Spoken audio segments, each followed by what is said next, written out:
You ready? All right. Good evening, everyone. Thanks for coming to tonight's board meeting. I will open things up with a call to order and a roll call, please. Mr. Newmoth is absent. Ms. Kalinowski? Here. Mr. Bush? Here. Vice President Darrow? Here. President McClelland? Here. Could everyone please stand for the pledge? I pledge allegiance to the flag of the United States of America and to the republic for which it stands, one nation, under God, indivisible, with liberty and justice for all.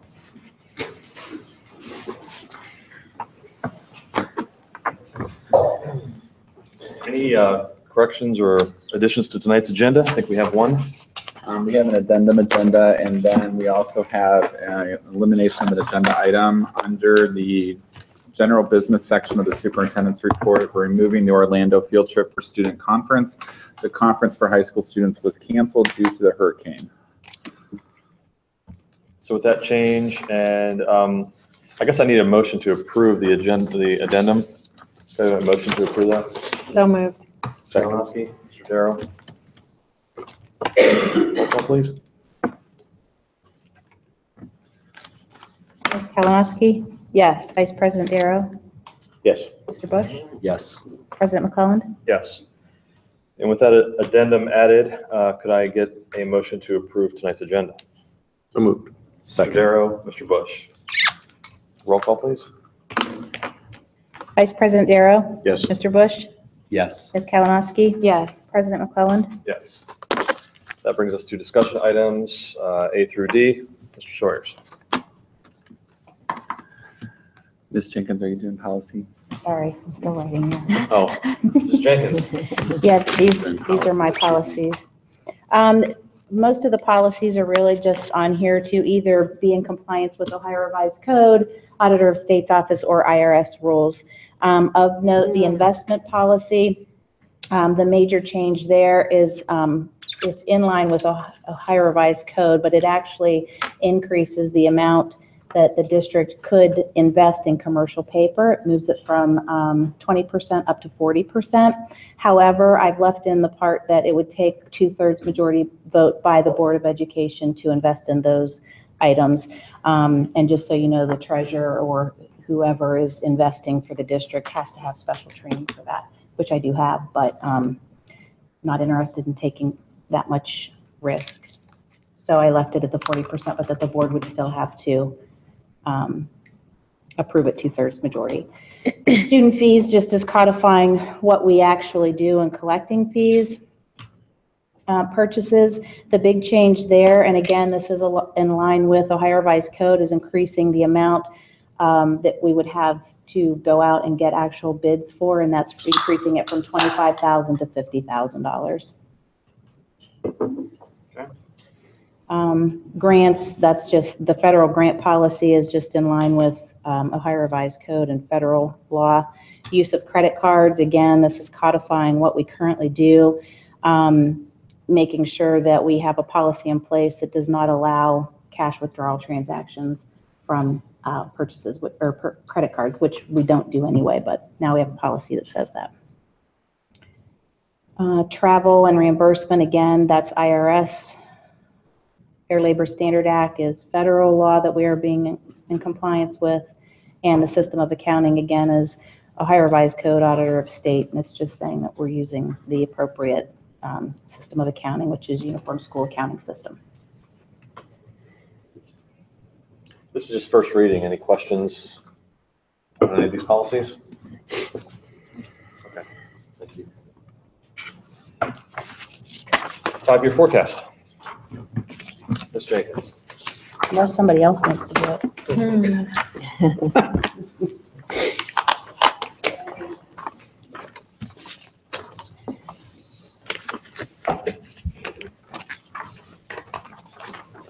Good evening. Good evening. So I want to start the 5-year forecast presentation with saying that it's not just me that compiles this presentation or the 5-year forecast. This is my office, it's Superintendent Sawyer's, his office, and then it's also input from the Board of Education, because technically it's the Board of Education's 5-year forecast that has to be submitted to the Ohio Department of Education. Superintendent Sawyers and I are just the ones that put it together for you with what we believe are good assumptions. So first, let's remember the timeline. We have to do our initial filing with the Ohio Department of Education by October 31st each year.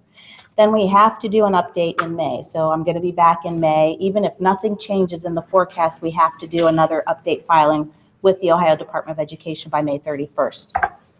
Anytime there's a material change in the forecast, we have to do a filing. And then, of course, we can refile anytime if we have other changes that we want to make. So this is our October forecast. The driver in everything that we do and everything that we put in or take out of the 5-year forecast is the statement of purpose. And that is to create a culture of accountability that achieves the best academic and developmental outcomes for each student. So anytime we're looking at any new program, curriculum, those kinds of things, any purchase, any hire, is it best for kids and how does it help us achieve the statement of purpose? So the 5-year forecast, and you have it in front of you, it was attached to the PowerPoint that I handed out to you so that you could go along with it. We have an improved financial outlook, which is good news, and we'll go through some of what caused that. We do have a $4.3 million or 6.5% positive variance over the 4-year period. That's through fiscal 21. And the reason we're not looking at the 5th year is because fiscal year 22 wasn't included in the May forecast. It's new this year. So over that 4-year period, $4.3 million in additional cash balance. But we do have still a positive ending cash balance in the 5th year of the forecast, which is fiscal 22, though not a huge balance. It's about $280,000.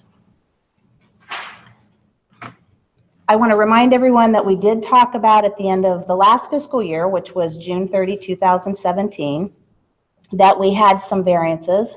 We had revenue increase of $1.8 million, just about. We had expenditure reductions of over $1.8 million for a total first-year impact of $3.7 million. Now, some of that, most of that actually is ongoing and will compound, and that's part of what helps that ending cash balance be better in the future. So if we're looking at May versus October, the May forecast for the current fiscal year, which is fiscal year 2018, and then October, this filing of that same year, and you have a variance sheet in front of you as well, and we're going to go through each of these. Real estate collection is anticipated to be up $348,000, and that's due to two things. First is the reappraisal update that we heard from the Franklin County auditors about, where the district as a whole, the value goes up 11%. But that's not what taxpayers' taxes are going to go up. Because of House Bill 920, most of that will be rolled back, and they'll see very little increase from that appraisal. And then the other part that's really driving that $348,000 is in public utility personal property tax collections. So if you remember the last two years prior, AEP had self-reported real estate value increases or public utility personal property increases. They did that again. And it was about $7.7 million in value. That's like new construction for the district. So you would apply your entire class 2 or industrial commercial millage to that to get that increase. So that's really the big driver. That again is ongoing. We can't predict that each year because it's self-reported. So until we actually receive the money, we don't know what's happening. Unrestricted state foundation is up about $182,000, and that is just based on the House Bill 49, the new state biennium budget that was passed. Our enrollment growth was higher than 5%, which was what the state was looking at. If you had more growth than the 5%, we received slightly more than the 3% that the state was expecting cap districts like us to receive. So we're getting 3.4% increase in state aid this year, and then that'll happen next year. Oh, wait, I'm not done yet. Restricted career tech funding is materially unchanged. Property tax allocation, that's where the rollback and homestead reimbursement that we receive from the state comes from, and that is directly impacted by the changes in that real estate line. So that's what's driving the $167,000 in reimbursement there. All other is $304,000. The majority of that is increase in interest income, just that we've had more balances and able to invest a little longer. Interest rates are up slightly, so that's what's driving that. And then we have an increase in fee collection. So total positive variance to that year of the forecast of just over $1 million. Then when we look through the expenditures, personnel is increased by $260,000, and that is based on graduate coursework that's completed by our teachers, resulting in salary adjustments per the negotiated agreement. We have in benefits, which is our health insurance, Medicare, Medicaid, unemployment, that line. We've anticipated a $703,000 decrease. The driver there is the changes in health insurance that happened through the negotiated agreement.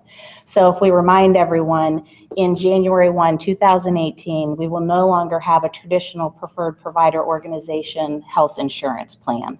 That's being eliminated, and we will now have two choices that are high deductible healthcare plans with associated health savings accounts that they are able to choose from. And we believe that that change, along with employees increasing their share of the premium, will generate at least the $703,000 savings.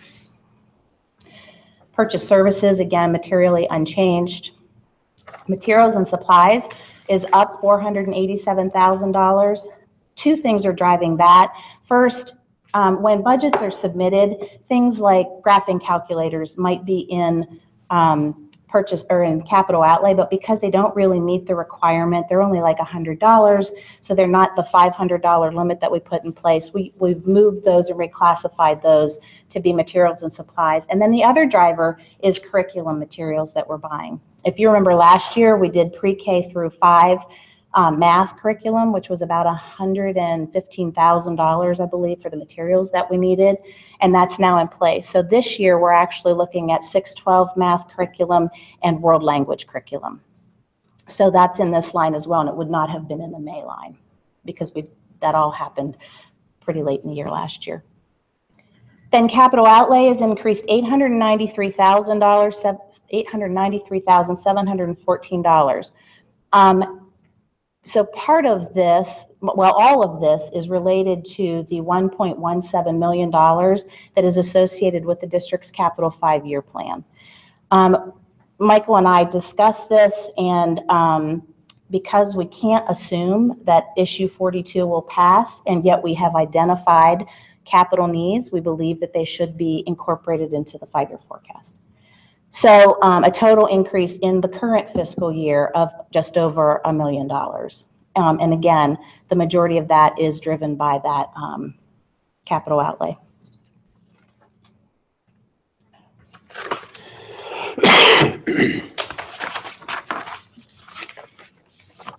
So when we look at future years, that was just that year. And again, a lot of those modifications to the forecast that you see, those variances are ongoing, and so they too will affect the forecast in the out years. But the other things that we have for beyond fiscal 18, we have the negotiated agreements included in there. I'm sorry, I'm on revenue. Franklin County property tax, the reappraisal this year will continue forward, and then in 3 years we have an update. It will not be as comprehensive as the reappraisal, but we do expect to see some increase, and that's built into the 5-year forecast in year 2020 for collection in 21. We have House Bill 49 change, so that's the 3.4% that I talked about in the first 2 years, and then we move it to 0% in the last 3 years. And that's based on conversations that we've had, seminars that I've attended where we've had some General Assembly members speaking to that. And so based on their guidance, we've decided to go ahead and put that back to 0. And then income tax sharing. So as our abatements roll off, and this is not different, but as our abatements roll off of our tax bill, or off as they expire, then we have real estate tax that goes on to the real estate line. So you would reduce the income tax sharing and increase the real estate line, and that too is included in these lines. Material expenditure assumptions for the future years.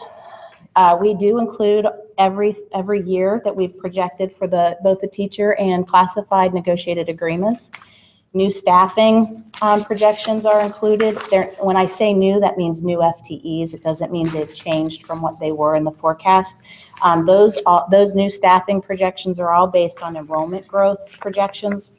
And Superintendent Sawyers looks at that each year to determine whether we do or do not need the numbers that we have in the forecast. And just because it's in there doesn't mean he's going to hire it. We have, again, reduced health insurance costs because of the negotiated agreement. Those flow through those out years as well. Capital improvement, as I said, we included that $1.17 million, not only in fiscal 18, but all 5 years of the forecast because we have a 5-year plan. And we do not want to assume that issue 42 has passed. Once it passes, we can certainly take that out, update the forecast and resubmit. And then this also does not include the continuous improvement plan that I think you're voting on tonight. That would include the reduction of $609,000 or about 1% of our budget because we haven't identified the reductions. Once those are identified, those two can be included and we can update the forecast. So overall, again, we have a $4.3 million positive variance over the 4-year period. Expenditures do begin to outpace revenues in the current fiscal year because of including that capital outlay increase or onto the forecast. And we are with adding the $1.17 million, we're overspending the current year revenue by $885,000. So if issue 42 passes, that would come out, we would have actually a positive, our revenue would be better than our expenses by about $287,000. We do have a positive ending cash balance. It is only $280,000, but I would say that because we have 2 biennial budgets that we don't know from the state, we have an appraisal update in 3 years that we don't know. You probably could just chop the 5th year off and not even look at that because we also know that we have $609,000 worth of expenses that we want to try to save in the current year, which will all impact. And the sooner you can make those changes, the bigger the impact is. So items that we need to talk about and make sure that you're okay with, since this is your 5-year forecast, is that we have, as I said, included that 5-year capital maintenance repair cost because we don't assume issue 42 has passed. So before the 23rd, I just need to make sure that you're okay with that recommendation, that be included in the forecast. Again, once it's passed, I'm positive that it'll pass. Once it is passed, we can take that out and resubmit the forecast. Also, we are recommending that we do not include that $609,000 decrease in expenditures because they have not been identified, and I don't think it's good planning to include reductions that haven't happened and make a forecast look differently than what it possibly could look. And then we need to discuss the impact on future levy timing and millage amounts. Right now, with this forecast, I would not expect to be on the ballot before 2020 to collect in 2021. As we move At the forward, earliest. I'm sorry? At the earliest. At the earliest, right.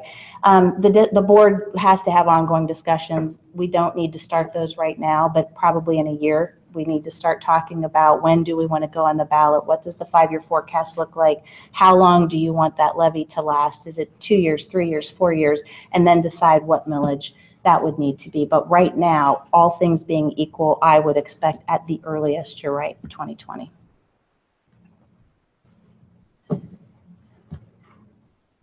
Questions, comments? This forecast assumes that the levy this November passes? No, it does not. Oh, okay. That's why we've included, so we've increased the capital outlay line by that $1.17 million each year that we're going to generate from the levy. If you look at this sheet that's October 2017 that's in your packet and specifically go to line item 3.050 under expenditures for capital outlay, from May to October, if you follow it across for 2018, you see there's $2.24 million in expenditures in 18, 2.2 in 19, 2.3 in 20, 2.3 in 21, and 2.4 in 22. That number's increased by the $1.17 million annually that we built in for the $5 million ask for issue 42.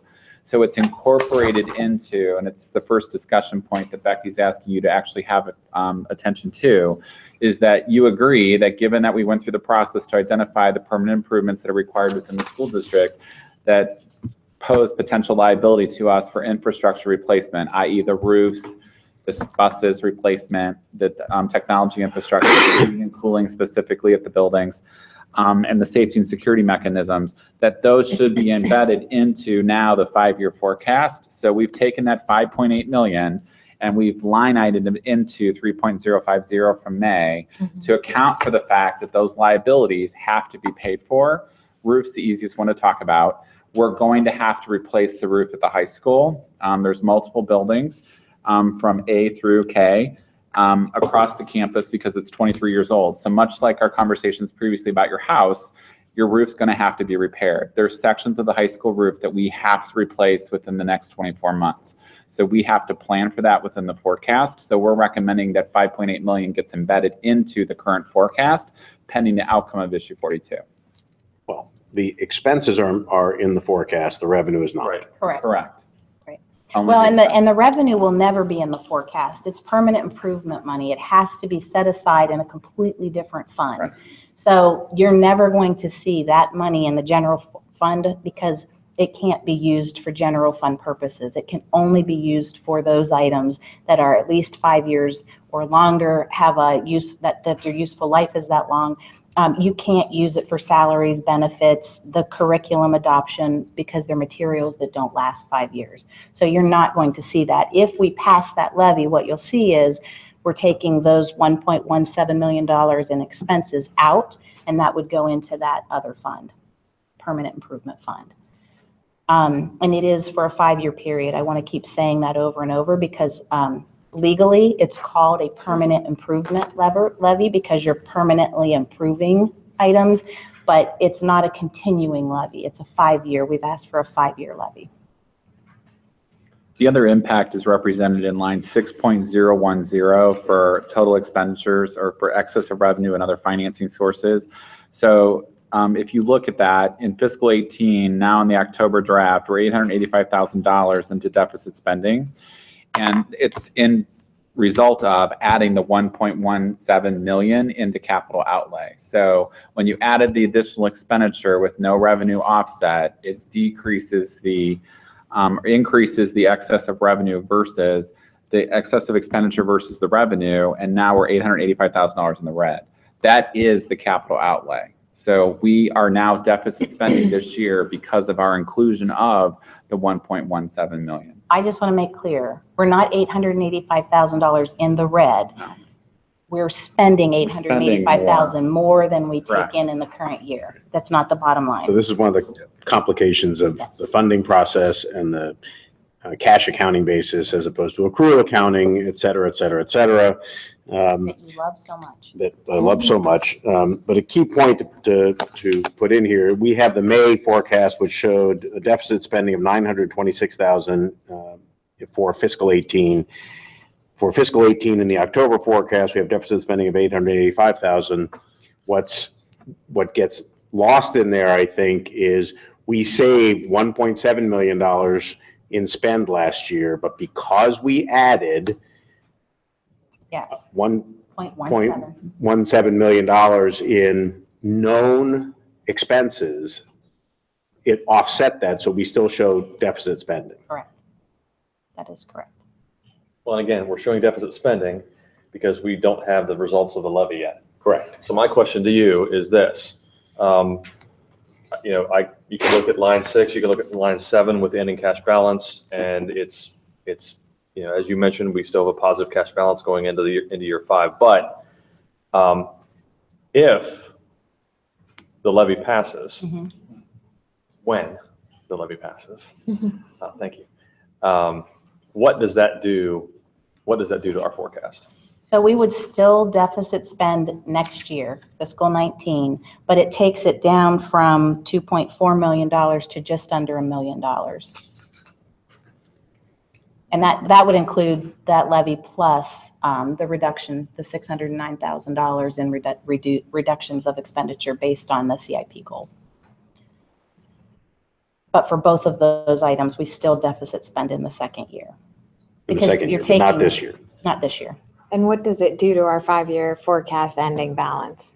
Ending balance, if we take those expenses out and put them over into the permanent improvement fund, in fiscal '22, the 5th year, we would be at about $9 million ending cash balance. Okay. So we'd be a little over 8 million above where we are right now, Correct.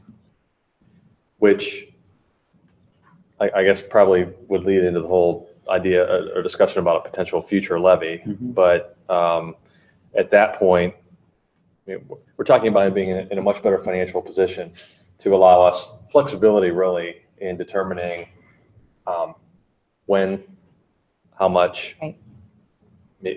A passage of this levy, this permanent improvement levy this fall, allowing us to move those funds over, allowing us to increase the ending cash balance, probably means when we come back to a point in time when we feel like we need to go back to the voters to talk about an operating levy, that is a much smaller number than what we'd be talking about if this doesn't pass. Correct.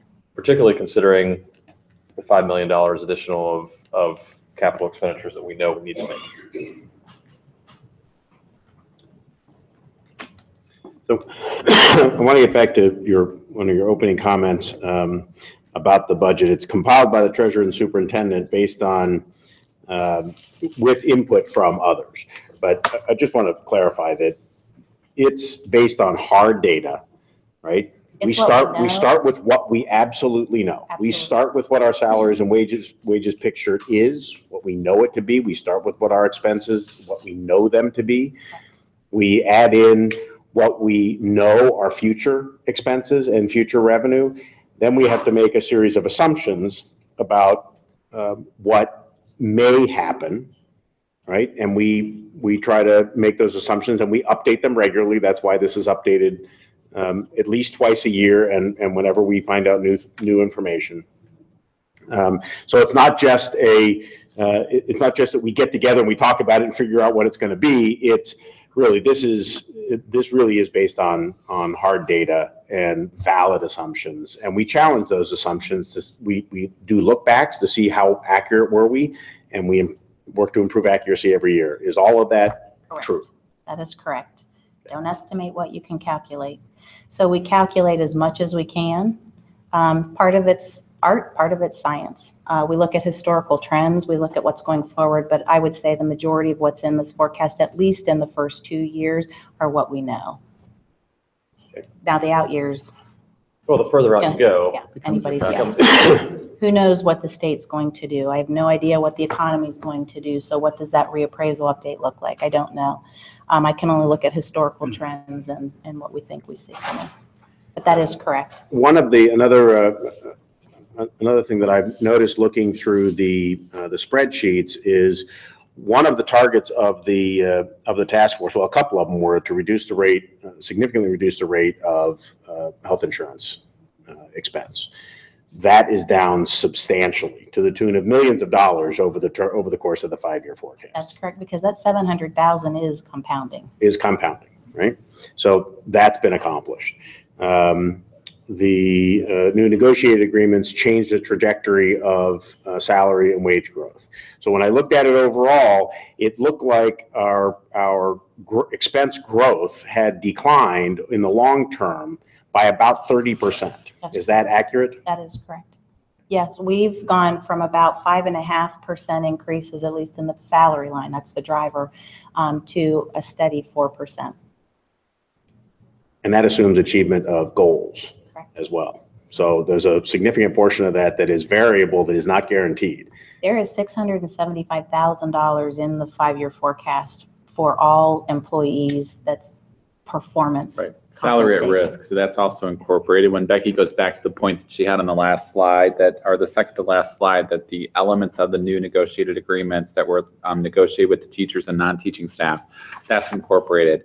So again, that's salary at risk within the forecast. If the goal is not achieved, then we don't pay that. It would go back to the forecast. But that element has now been incorporated, back to Phil's point, The known information that's defined by contract that's valid now through 2020 has been fully incorporated into the forecast.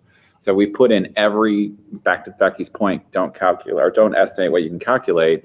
We put in every calculation that we have a hard number for to make sure it's represented within the forecast.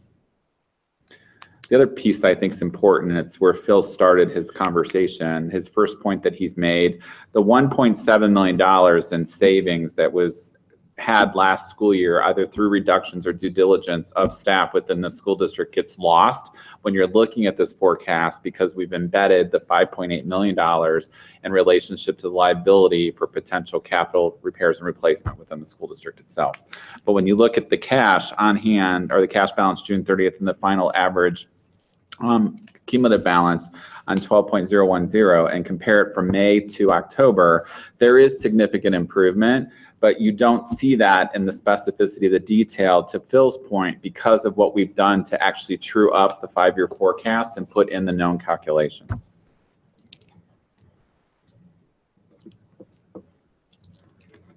Once the board approves your CIP, I will include that, incorporate it into the notes, which are about, I don't know, 15 pages of explanation for every line, and send those out to the board as well. The forecast you have in front of you, it's in board docs. It's posted there so the public can see it, you can see it, but the notes will be coming out. Ms. Jenkins and I are working, and I'll talk about this for the benchmark when it goes back to the fiscal piece, to facilitate the reduction of 1% of the budget for benchmark number 6 for sustainable fiscal management. So that 1% equates to the $69,000 plus change. That will compound throughout the forecast. So Debbie, to your point about what happens next year in the deficit spending within the school district, that would be reduced further, because the $600,000 this year is worth $1.2 million next year. So that's the reason why we're looking at the 1% goal from all total expenditures within the school district. And we do believe it's possible. It's not going to be easy, but we do believe it's possible. I just want to compliment you on this presentation. I feel like it very clearly outlined why we have variances. I get a lot of questions about, well, you found $1 million again. And it's so important to spell out the detail for not just the board, but everyone who's following us and our expenses. Clearly, within this forecast, if this levy fails, we can afford to pay for the capital expenses we have, but I personally do not ever want to have to go back to the community and ask for as large a levy request as failed a few years ago. I don't think it's good planning on our part to assume that we'll ever pass a levy that size, and I don't think that the community can support it. So I want people to understand, while we do have the money, it's so much better for us to plan this way and ask for small requests for the future so that we are stable and secure. And I hope that everyone has seen what this team is capable of doing, both financially in terms of cost savings and being prudent with money, but also our academic achievement and academic aspirations. I would hope that people will consider all of that when they go to the polls in November. And I also want to emphasize that people do have to get out and vote. Some people think this is such an easy request that it's a no-brainer, but we need the votes. We need people to go to the polls and not assume that this will just pass. Any other questions or comments? All right, thank you.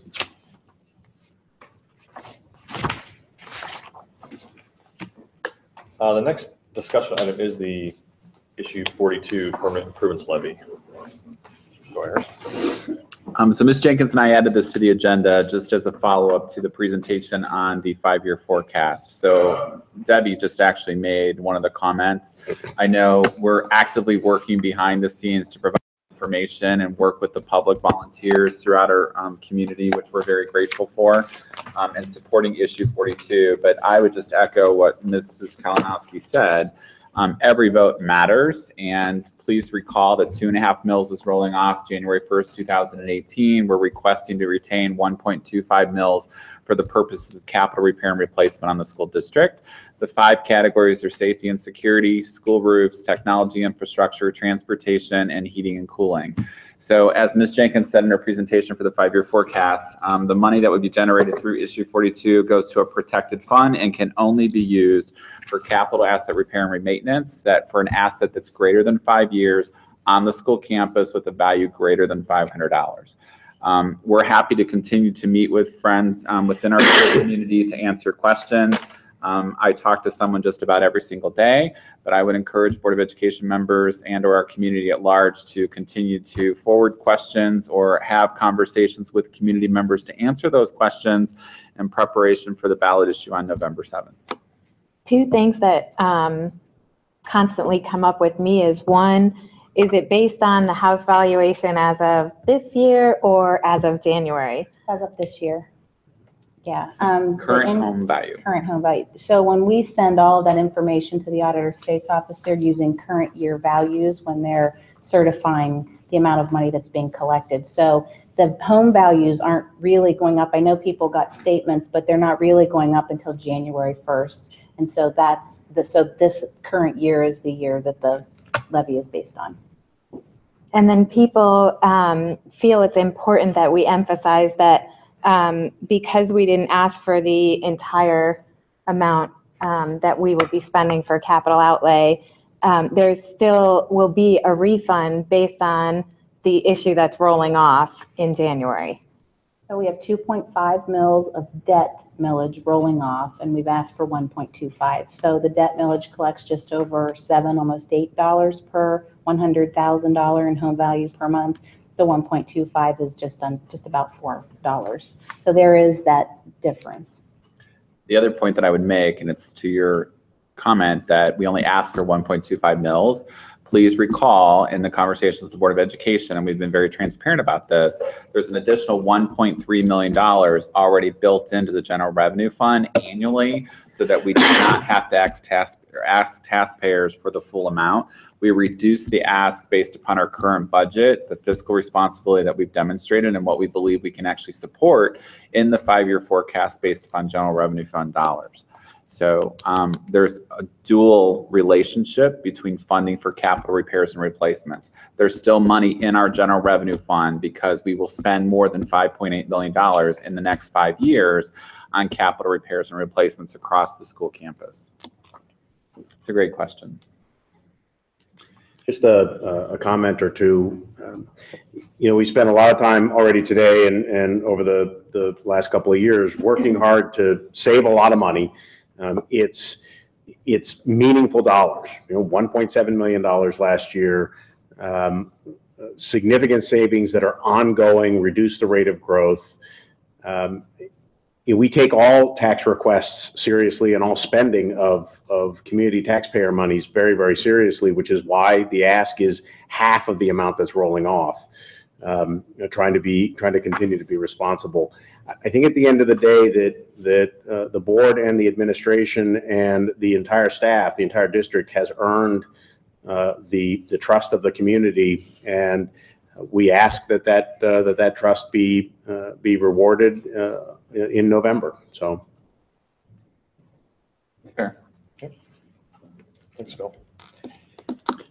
The last discussion item is state of the schools. State of the schools. So this is just for information, but State. we need to have the conversation to get verbal confirmation from the board.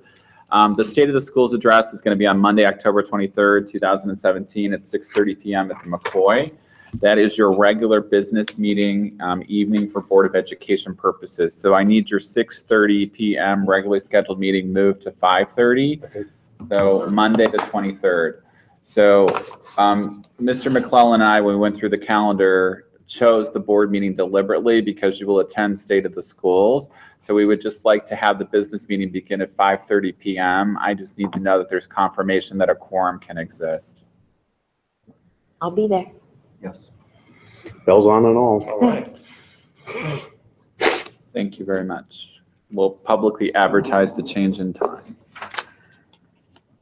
Okay. Public participation. Do we have anyone this evening? Okay, so we'll move to superintendent's items. Could I have a motion for superintendent's items A and B, Including the addendum. including the addendum? Yes. So moved. Thank you, Mr. Darrow. Second. Mr. Kalinowski. Mr. Sawyer. Thank you, President McClellan. Personnel items, action A, are standard employee actions with the exception of the addendum. So I just want to make a public comment relationship to the addendum. I am presenting this evening a recommendation for reduction in force of a classified employee within the school district. I met with this individual this morning to explain that we are abolishing her position and it will not exist as of November 1st, 2017 within the school district. It's within the food services department. Food services is self-sustaining and we're going to restructure within the department to do something different. And this individual's contract with the school district is up at the end of the month and I'm choosing not to renew it and rather abolish the position for a change in personnel. Letter B this evening are general business items. I will remind the board I removed the field trip for Orlando for the Student Leadership Conference due to the hurricane, so that action item is removed. And then the other action item that I will speak to under general business is the continuous improvement plan that I presented last month at the Board of Education meeting.